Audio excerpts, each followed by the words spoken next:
તહેવારોની શરૂઆત થાય એ પહેલા જ સામાન્ય જનતાના બજેટ પર મોંઘવારીનો વધુ એક પ્રહાર થયો છે.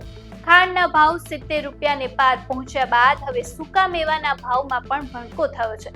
કિસમિસના ભાવમાં સીધો 80% ઉછાળો, બદામમાં 20% અને એલચીમાં 30% ઉછાળો જોવા મળ્યો છે.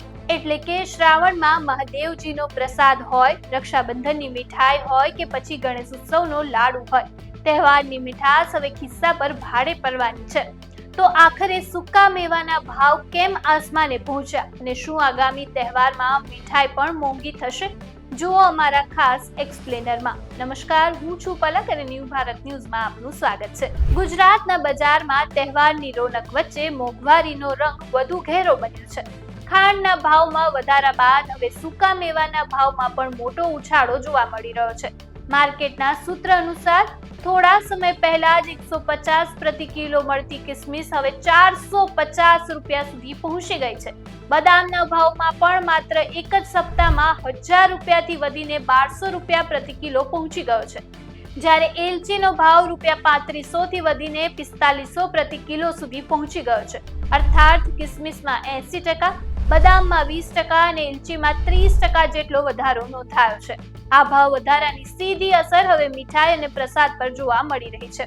શ્રાવણમાં મહાદેવજીને ધરાવવામાં આવતા ચૂરમાના લાડુ હોય કે આગામી રક્ષાબંધનની મીઠાઈમાં સૂકા મેવાથી ભરેલી મીઠાઈઓ હોય, ત્યારે વેપારીનું કહેવું છે કે ખાંડ, દૂધ, સૂકો મેવો અને અન્ય કાચા માલના ભાવ વધ્યા છે. તેની સાથે મીઠાઈ બનાવવા માટે કોમર્શિયલ ગેસના ભાવમાં પણ વધારો થયો છે.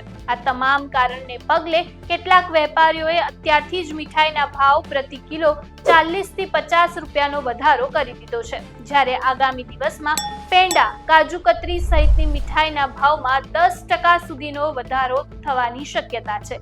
એટલે કે આગામી તહેવારમાં મીઠાઈની થાળી સજશે, પરંતુ તેની કિંમત સામાન્ય માણસના બજેટ હચમચાવી શકે છે.